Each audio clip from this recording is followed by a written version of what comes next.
ಬಿಜೆಪಿಯ ಶಾಸಕ ಲೋಕ ಬಲೆಗೆ ಬಿದ್ದಿರುವಂತ ಪ್ರಕರಣ ಇದು.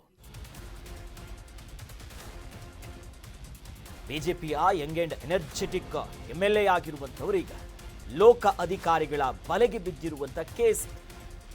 ಚಂದ್ರು ಲಮಾಣಿಗೆ ನೋಟಿಸ್ ಅನ್ನ ನೀಡುವುದಕ್ಕೆ ಸಿದ್ಧತೆಗಳಾಗ್ತಿದೆ. ಶಾಸಕರಿಗೆ ನೋಟಿಸ್ ಅನ್ನ ನೀಡುವುದಕ್ಕೆ ಬಿಜೆಪಿ ತಯಾರಿ ಮಾಡಿಕೊಂಡಿದೆ. ಶಿರಹಟ್ಟಿ ಶಾಸಕನಿಗೆ ನೋಟಿಸ್ ಅನ್ನ ಕೊಡಲಿದೆ ಬಿಜೆಪಿ. ಲೋಕ ದಾಳಿ ಹಾಗೂ ಲಂಚ ಕೇಸ್ಗೆ ಸಂಬಂಧಪಟ್ಟಂತೆ ನೋಟಿಸ್ ಹೋಗುತ್ತೆ. ವಿವರಣೆಯನ್ನ ಕೇಳಿ ನೋಟಿಸ್ ಅನ್ನ ಕೊಡುವುದಕ್ಕೆ ಪಕ್ಷ ತೀರ್ಮಾನ ಮಾಡಿಕೊಂಡಿದೆ. ವಿಪಕ್ಷ ನಾಯಕರ ಕಚೇರಿಯಲ್ಲಿ ನಡೆದಿರುವಂತ ಚರ್ಚೆಯ ವಿಚಾರಗಳಿದೆ. ಈಗಾಗಲೇ ಲೋಕ ಅಧಿಕಾರಿಗಳ ಕೈಗೆ ರೆಡ್ ಹ್ಯಾಂಡ್ ಆಗಿ ಬೀಳ್ತಾರೆ. ಒಂದು ಕಡೆ ಡಾಕ್ಟರ್ ಬೇರೆ, ವೈದ್ಯಕೀಯವಾಗಿ ಸೇವೆ ಸಲ್ಲಿಸಿದಂಥವರು, ಬಹಳ ಯಂಗ್ ಏಜ್ ಅಲ್ಲಿ ಇದ್ದಾರೆ, ಓದ್ಕೊಂಡಿರುವಂತ ಒಬ್ಬ ಶಾಸಕ. ಆದರೆ ತನ್ನ ಆಸ್ಪತ್ರೆಯ ಮೇಲ್ಕೊಠಡಿಯಲ್ಲಿ ಮಾಡ್ತಿದ್ದೇ ಬೇರೆ, ಆವಾಜು ಬೇರೆ. ಒಂದು ಆಡಿಯೋ ಕೂಡ ಸಿಕ್ಕಾಪಟ್ಟೆ ವೈರಲ್ ಆಗಿತ್ತು.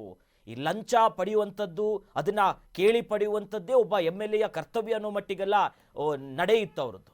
ಅದಕ್ಕೆ ಸಂಬಂಧಪಟ್ಟಂತೆ ಈಗಾಗಲೇ ಪ್ರಕರಣ ಕೂಡ ದಾಖಲಾಗಿದೆ. ಲೋಕ ಅಧಿಕಾರಿಗಳು ಡ್ರಿಲ್ಲು ಮತ್ತೊಂದು ಎಲ್ಲ ಒಂದು ಕಡೆ. ಆದರೆ ಈಗ ಶಾಸಕರಿಗೆ ನೋಟಿಸ್ ಅನ್ನ ಕೊಡೋದಕ್ಕೆ ಪಕ್ಷ, ಯಾಕಂದ್ರೆ ಪಕ್ಷಕ್ಕೂ ಡ್ಯಾಮೇಜು, ಇಂಥವ್ರನ್ನೆಲ್ಲ ಯಾಕೆ ಜನ ಓಟಾಗಿ ಗೆಲ್ಸಿದ್ದಾರೆ ಅನ್ನೋದು.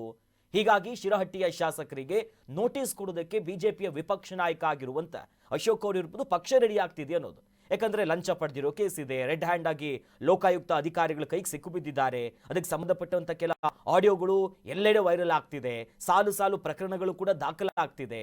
ಈ ಹಿಂದೆ ಅವರು ವೈದ್ಯಾಧಿಕಾರಿಗಳಾಗಿದ್ದಂಥ ಸಂದರ್ಭದಲ್ಲಿ ಮಾಡ್ಕೊಂಡಿರುವಂತ ಎಡವಟ್ಟಿನ ವಿಚಾರಗಳು ಈ ಸಂದರ್ಭದಲ್ಲಿ ಮತ್ತೆ ಮುನ್ನೆಲೆಗೆ ಬರ್ತಿದೆ. ಹಾಗಾಗಿ ವಿಪಕ್ಷ ನಾಯಕರ ಕಚೇರಿಯಲ್ಲಿ ಅವ್ರಿಗೆ ನೋಟಿಸ್ ಅಂದ್ರೆ ಏನಾಯ್ತು, ಸಾಮಾನ್ಯವಾಗಿ ಒಂದು ಶೋಕಾಸ್ ನೋಟಿಸ್ ಕೊಟ್ಟು ಅದನ್ನ ವಿವರಣೆ ಕೇಳೋ ಟೈಮ್ಸ್ ಇರುತ್ತೆ. ಇಂಥ ಆರೋಪಗಳಿದೆ, ಇದಕ್ಕೆ ಏನು ಎಕ್ಸ್ಪ್ಲನೇಷನ್ ಕೊಡ್ತೀರಾ ಅಂತ. ಅದೇ ರೀತಿಯಾಗಿ ಒಂದು ರೀತಿ ಶಿಸ್ತು ಕ್ರಮಕ್ಕೂ ಮುನ್ನ ಅವರ ಅಭಿಪ್ರಾಯಗಳೇನಿದೆ, ಈ ಕೇಸಿಗೆ ಸಂಬಂಧಪಟ್ಟಂತೆ ಒಂದಿಷ್ಟು ವಿವರಣೆಯನ್ನ ಕೇಳಿ ಬಿಜೆಪಿ ಅವರಿಗೆ ನೋಟಿಸ್ ಕೊಡೋದಕ್ಕೆ ರೆಡಿ ಮಾಡಿಕೊಂಡಿದೆ.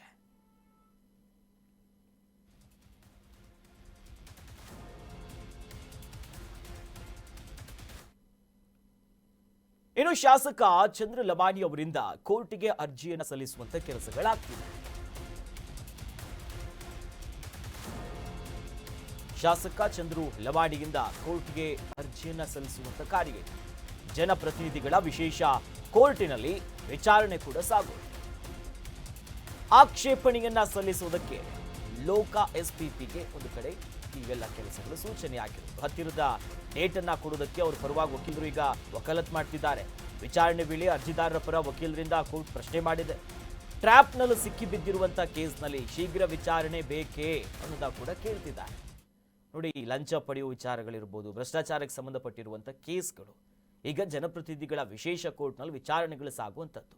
ಆಕ್ಷೇಪಣೆಯನ್ನ ಸಲ್ಲಿಸೋದಕ್ಕೂ ಕೂಡ ಲೋಕ SPPಗೆ ಸೂಚನೆ ಕೊಟ್ಟಲಾಗಿದೆ. ಅಂದ್ರೆ ಒಂದು ಹತ್ತಿರದ ಡೇಟ್ ಏನಿದೆ ಅದನ್ನು ಕೊಟ್ಟು ಒಂದು ಸ್ವಲ್ಪ ಈ ಕಾನೂನಾತ್ಮಕ ಪ್ರಕ್ರಿಯೆಗಳ ಬೇಗ ಸಾಗ್ಲಿ ಅಂತ ಲಮಾಣಿಯವರ ಪರವಾದಂಥ ವಕೀಲರು ಮನವಿ ಮಾಡ್ಕೊಂತಾರೆ. ವಿಚಾರಣೆ ಸಂದರ್ಭದಲ್ಲಿ ಅರ್ಜಿದಾರರ ಪರ ವಕೀಲರಿಗೆ ಕೋರ್ಟ್ ಕೂಡ ಪ್ರಶ್ನೆ ಮಾಡುತ್ತೆ. ನೋಡಿ, ಈ ಟ್ರ್ಯಾಪ್ನಲ್ಲಿ ಸಿಕ್ಬಿದ್ದಿರುವಂಥ ಕೇಸ್ನಲ್ಲಿ ಶೀಘ್ರ ವಿಚಾರಣೆ ಬೇಕಾ, ಅದರ ಅವಶ್ಯಕತೆ ಇದೆಯಾ ಅನ್ನೋದಾಗ ಪ್ರಶ್ನೆ ಮಾಡ್ತಾರೆ. ಅಂದರೆ ಸ್ಪೀಡ್ ಟ್ರಯಲ್ಸ್ಗಳಿರ್ಬೋದು, ಇಂಥದಕ್ಕಾಗದ ಸಾಮಾನ್ಯವಾಗಿ ಅರ್ಜಿ ಹಾಕೋ ಆಪ್ಷನ್ಸ್ಗಳಿರುತ್ತೆ. ಅದೇ ರೀತಿಯಲ್ಲಿ ಇವರು ಕೂಡ ತಮಗಿರುವಂಥ ಆಪ್ಷನ್ಸ್ ಮಾಡ್ತಾರೆ ಶಾಸಕರ ಪರವಾಗಿರುವಂಥ ವಕೀಲರು.